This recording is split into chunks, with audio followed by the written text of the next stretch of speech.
जोहार। मैं स्मिता किरण टोप्पो, रामलखन सिंह यादव महाविद्यालय रांची, राजनीति विज्ञान विभाग। आज बीए सेमेस्टर 6 के विद्यार्थियों के साथ उनके कोर पेपर 13 के एक अन्य अध्याय अराजकतावाद के बारे में चर्चा करूंगी। अराजकतावाद, जिसे हम अंग्रेजी में अनार्किज्म कहते हैं।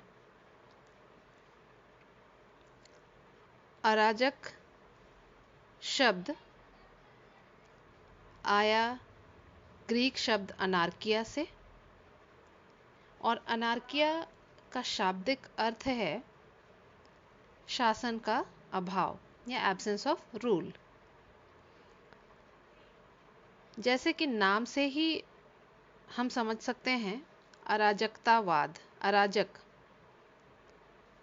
अराजक स्थिति, हम उस स्थिति को मानते हैं या वैसी स्थिति जिसमें किसी भी प्रकार के राज्य या राज्य सत्ता के नियंत्रणों को लोग न माने या नियंत्रण का अभाव जहां हो, वह अराजक स्थिति कहलाती है। अराजकतावाद एक ऐसी विचारधारा है जिसमें उसके समर्थक मानते हैं कि हर प्रकार के राजनीतिक, सामाजिक, धार्मिक नियंत्रणों का अभाव होना चाहिए और एक ऐसा समाज स्थापित होना चाहिए जो राज्य विहीन हो, वर्ग विहीन हो और नियंत्रण विहीन हो। तो राज्य विहीन, वर्ग विहीन और नियंत्रण विहीन एक आदर्श समाज की स्थापना का समर्थन करने वाली विचारधारा अराजकतावाद है। जैसे कि हमने सुना कि अराजक शब्द अनार्किया से आया, जिसका अर्थ है शासन का अभाव। अराजकतावाद शासन को नहीं मानता है, राज्य को नहीं मानता है, वह राज्य को एक दुर्गुण मानता है या एक बुराई मानता है। और अराजकतावादियों के अनुसार राज्य अनावश्यक है, समाज में राज्य की जरूरत नहीं है, क्योंकि राज्य अत्याचार करता है।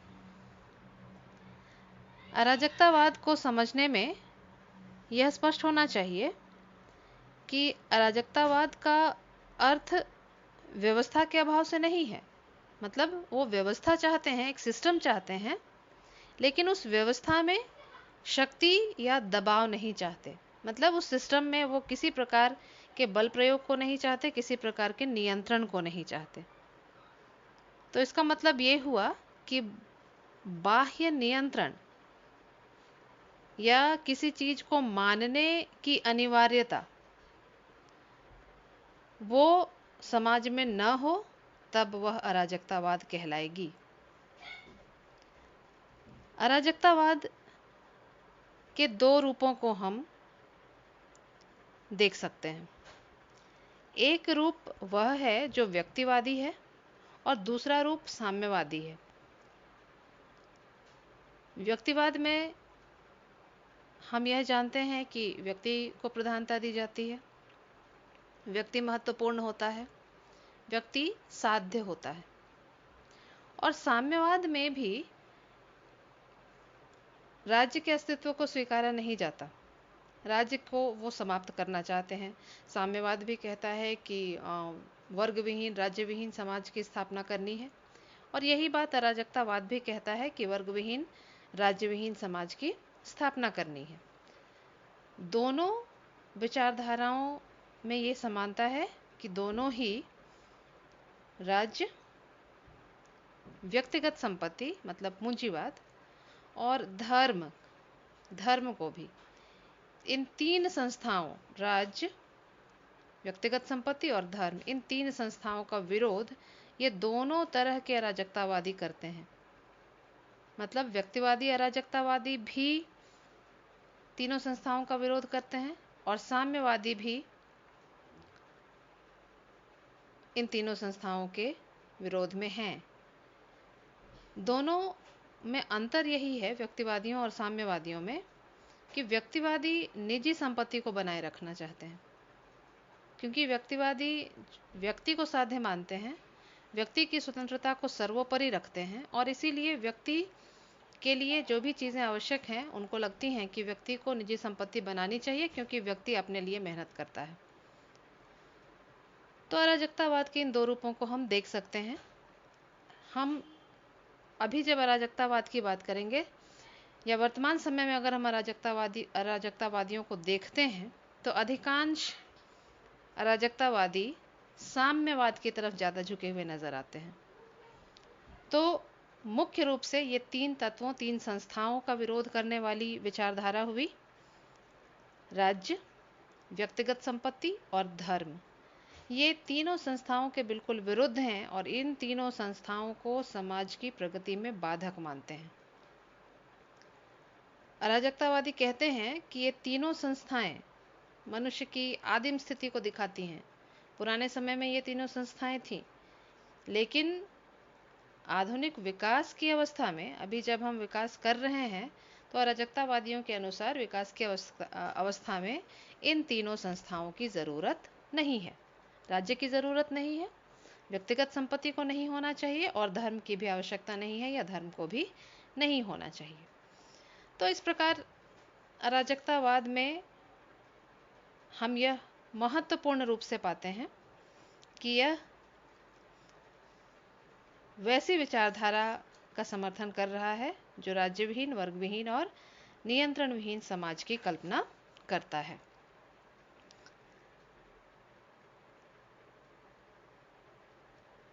कुछ लोग मानते हैं कि अराजकतावाद का उद्देश्य जो है वह उदारवाद और समाजवाद का समन्वय भी है, क्योंकि उदारवाद में भी व्यक्ति स्वतंत्रता के बारे में बात की गई है। तो व्यक्ति को स्वतंत्र होना चाहिए, उस पर राज्य का बहुत नियंत्रण नहीं होना चाहिए।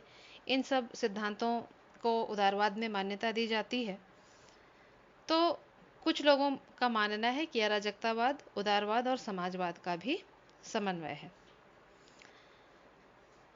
अगर हम अराजकतावाद के विकास को देखेंगे तो एक सुव्यवस्थित विचारधारा के रूप में इसकी शुरुआत करने का श्रेय प्रोधा को जाता है।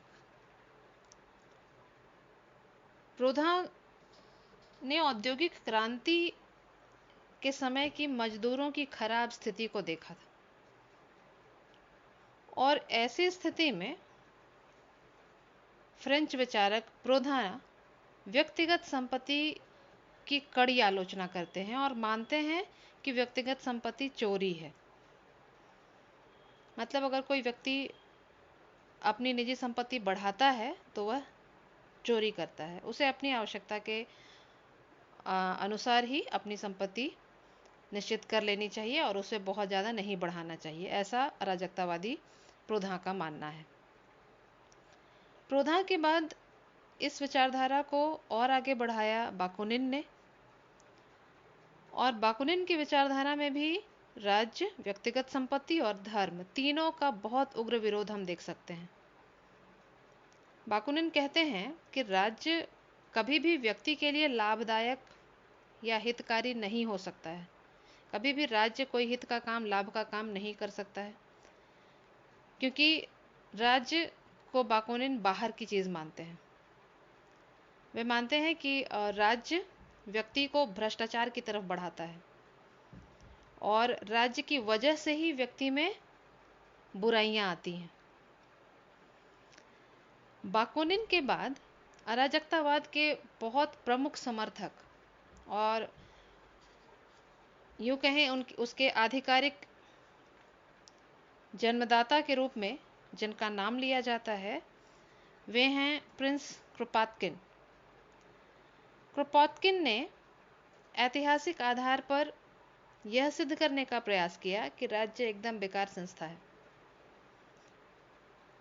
राज्य के कानून जो होते हैं वे व्यक्ति की स्वतंत्रता को खत्म कर देते हैं और क्रोपात्किन के अनुसार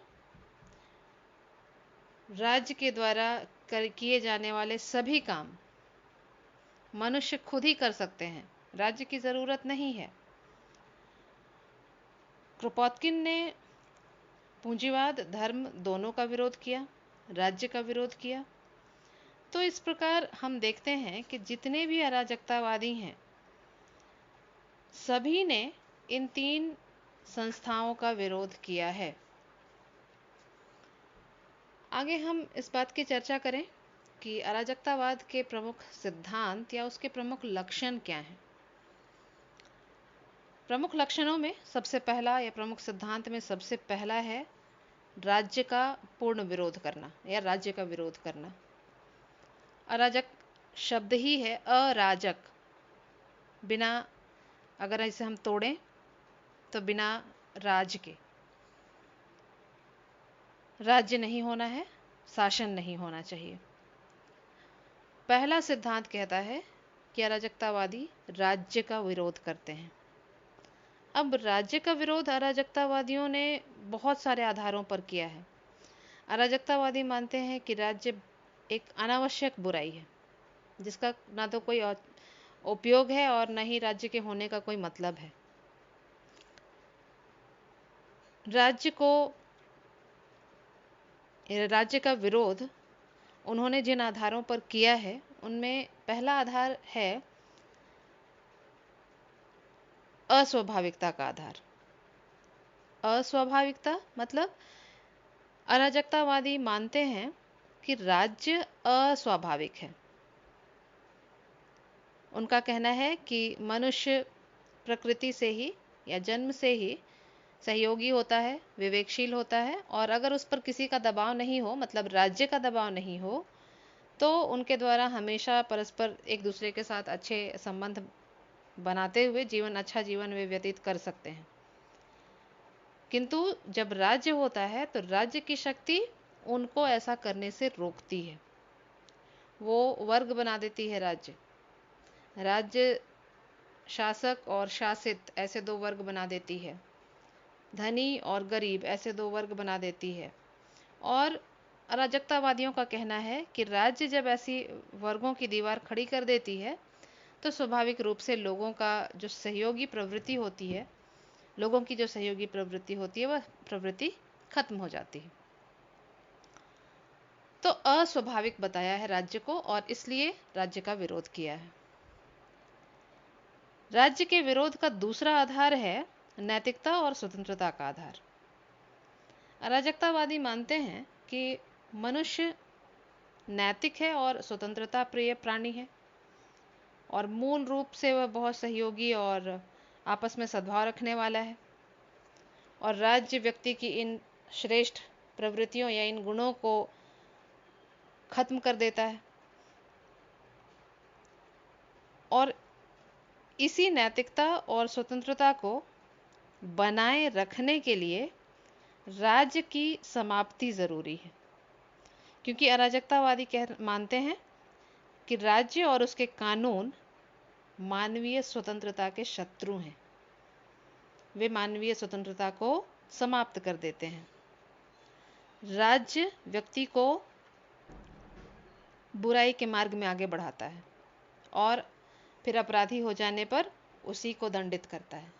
तो इसीलिए राज्य को नैतिकता और स्वतंत्रता के आधार पर भी नहीं होना चाहिए। तीसरा आधार राज्य के विरोध का है ऐतिहासिकता का आधार। जैसे कि हमने कहा कि क्रोपात्किन ने ऐतिहासिक आधार पर राज्य का खंडन किया और उन्होंने ये कहा कि इतिहास गवाह है कि इसके पहले कभी भी किसी भी राज्य को लाभदायक या बहुत व्यक्ति के लिए हितकर नहीं देखा गया है।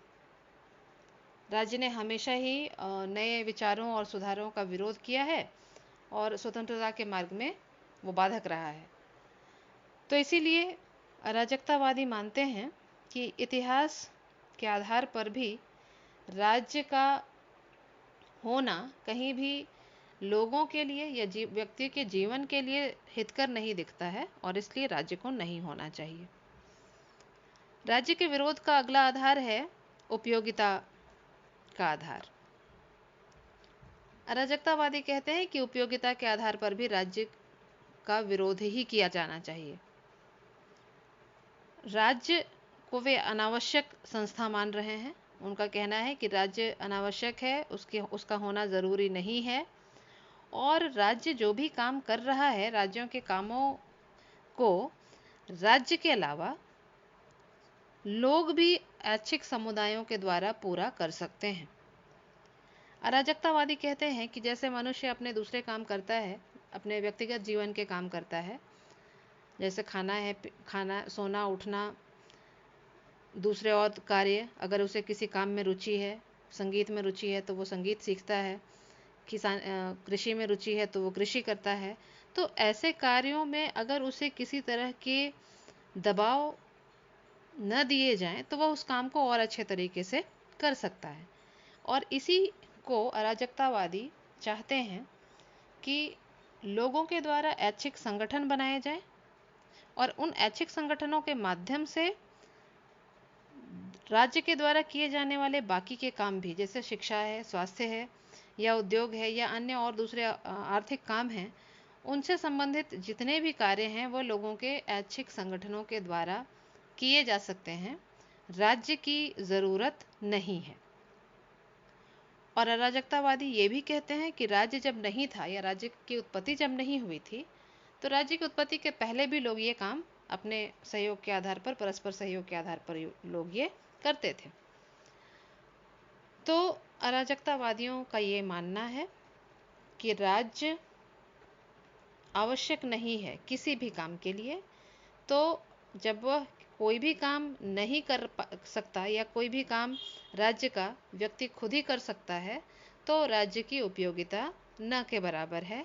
राज्य को उपयोगिता के आधार पर भी नहीं होना चाहिए, या राज्य का उपयोगी पक्ष अराजकतावादियों को नजर नहीं आता है। वे राज्य को अनुपयोगी मानते हैं। राज्य के विरोध का अगला आधार आर्थिक आधार है। जैसे कि शुरू में ही मैंने कहा कि दो प्रकार के अराजकतावादी नजर आते हैं, व्यक्तिवादी अराजकतावादी और साम्यवादी अराजकतावादी। तो जब साम्यवाद और अराजकतावाद दोनों एक दूसरे के पूरक के रूप में हमें दिख रहे हैं, तो स्वाभाविक है कि अराजकतावादियों ने मार्क्सवादी विचारधारा से अपनी सहमति जताई है। व्यक्तिगत संपत्ति या पूंजीवाद के विरोध के बारे में वे मार्क्सवादी विचारधारा से सहमत हैं। अराजकतावादियों ने आर्थिक आधार पर भी राज्य का विरोध किया है। वे कहते हैं कि राज्य केवल पूंजीपतियों या निजी संपत्ति जिनके पास अधिक है, धनी लोगों के पक्ष में काम करता है और श्रमिकों और गरीबों के विपक्ष में होता है। तो जनसाधारण के अगर आर्थिक हितों की रक्षा करनी है तो राज्य की समाप्ति आवश्यक है। इस प्रकार अराजकतावादी दृष्टिकोण जो है वह राज्य की आवश्यकता, उपयोगिता या उसके अस्तित्व को मानता ही नहीं है। तो ये बातें थी राज्य के विरोध के बारे में, अलग अलग आधारों पर राज्य का विरोध कैसे किया गया या क्यों किया जा रहा है। अराजकतावाद का दूसरा सिद्धांत कहता है कि अराजकतावादी मानव के गुणों में विश्वास करते हैं। जब हमने कहा कि अराजकतावाद, व्यक्तिवाद दोनों मिलते जुलते से हैं, या अराजकतावाद का एक रूप व्यक्तिवाद है, तो स्वाभाविक है कि व्यक्तिवाद की तरह ही मनुष्य के गुणों में अराजकतावाद भी विश्वास करेगा। अराजकतावाद मानता है कि मनुष्य शुरुआत से अपने जन्म से ही सहयोगी प्राणी होता है, दूसरों के हितों का ध्यान रखता है, अपने साथ साथ वह दूसरों के भी लाभ का ध्यान रखता है और उसमें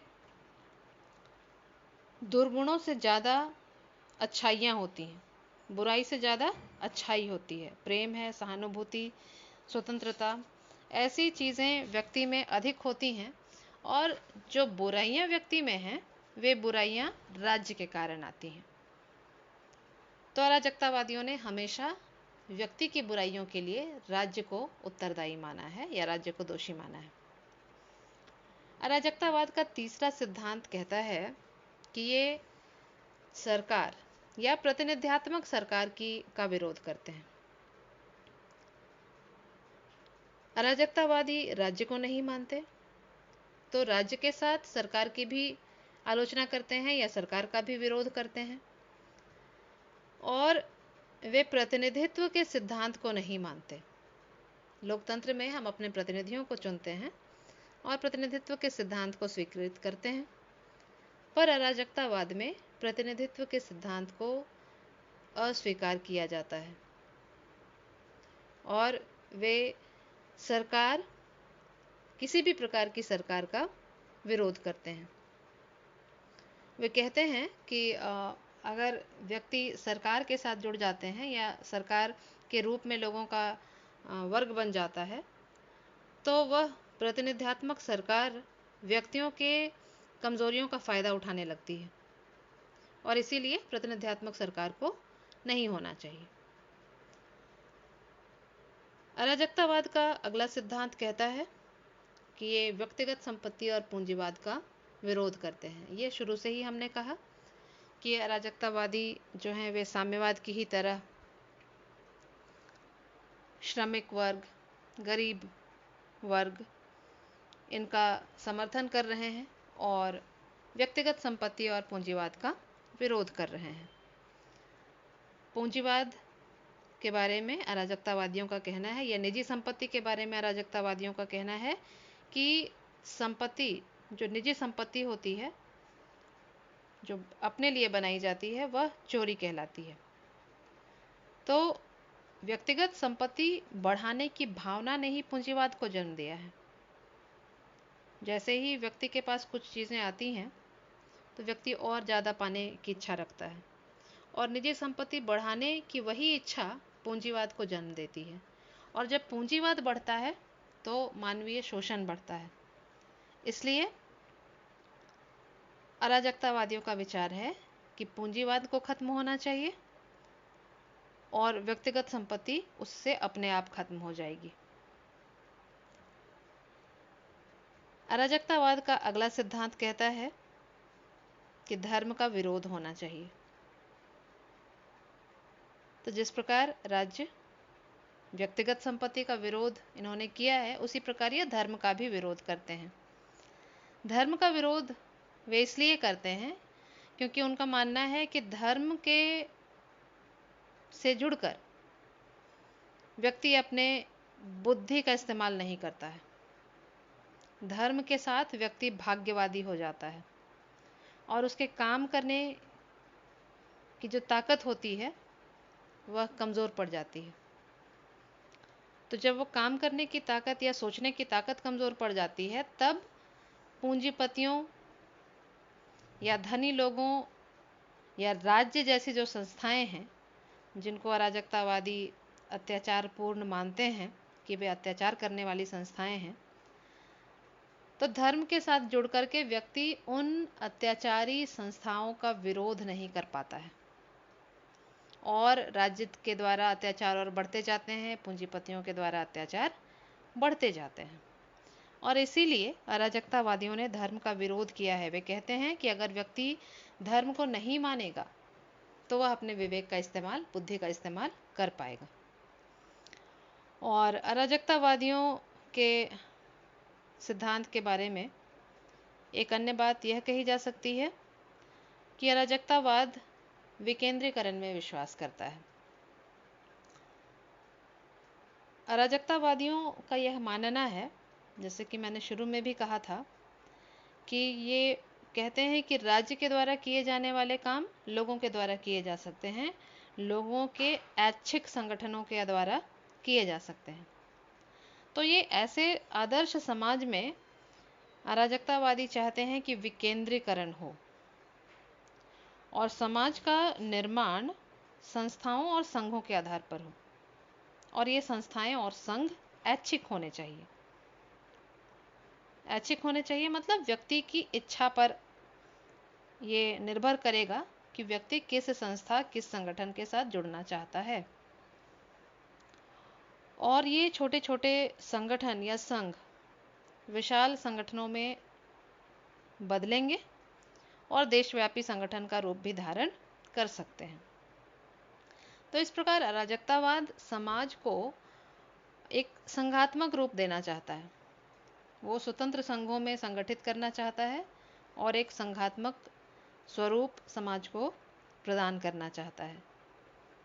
तो प्रादेशिक या व्यावसायिक विकेंद्रीकरण अराजकतावाद का प्रमुख गुण है या उसका प्रमुख सिद्धांत है।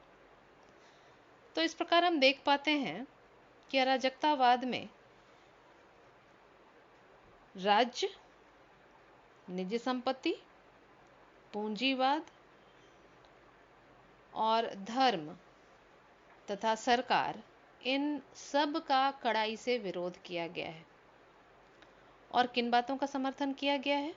ये समर्थन करते हैं व्यक्ति के गुणों का, व्यक्ति की स्वतंत्रता का और विकेंद्रीकरण का ये समर्थन करते हैं कि समाज में विकेंद्रीकरण हो तो एक संघात्मक समाज, आदर्श समाज स्थापित हो सकता है। और इस अराजकतावादी समाज के संगठन के बारे में जब हम साम्यवाद के साथ इसे जोड़कर देखते हैं, साम्यवाद में हम इस बात को जानते हैं कि यह मानता है कि सर्वहारा की क्रांति जब होगी तो सर्वहारा की क्रांति के बाद में सर्वहारा की तानाशाही स्थापित होगी या सर्वहारा का शासन स्थापित होगा, और सर्वहारा के शासन की स्थापना के बाद में राज्यविहीन और वर्गविहीन समाज की स्थापना होगी। तो ये वर्गविहीन और राज्यविहीन समाज की जो धारणा है, इसी को आगे बढ़ाता है अराजकतावाद कि एक वर्गविहीन और राज्यविहीन समाज स्थापित होना चाहिए और उसमें लोगों के हितों के लिए समाज को काम करना चाहिए। साम्यवाद में इस बात की चर्चा नहीं की गई है बहुत ज़्यादा कि राज्यविहीन और वर्गविहीन समाज किस प्रकार काम करेगा या कैसे इसको स्थापित किया जाएगा। तो अराजकतावादी दर्शन के बारे में यह कहा जाता है कि जहाँ साम्यवादी दर्शन समाप्त होता है वहीं से अराजकतावाद की शुरुआत होती है, क्योंकि अराजकतावाद में विकेंद्रीकरण के बारे में चर्चा की गई है और लोगों के गुणों के बारे में चर्चा की गई है, ऐच्छिक संघों के बारे में चर्चा की गई है। तो ये सारी बातें अराजकतावाद के साथ में जुड़ी हैं। अराजकतावादी समाज में प्रत्येक व्यक्ति के अधिकार की बात की गई है कि इस समाज में हर व्यक्ति का अधिकार होगा। प्रत्येक व्यक्ति उत्पादन क्रिया में बराबर सहयोग देगा और संपूर्ण उत्पादन में अपना जो भाग है उस भाग को भी पाने का अधिकारी होगा। तो इसका जो आधारभूत सिद्धांत है वह कहता है कि प्रत्येक व्यक्ति अपनी योग्यता के अनुसार काम करेगा और आवश्यकता के अनुसार प्राप्त करेगा।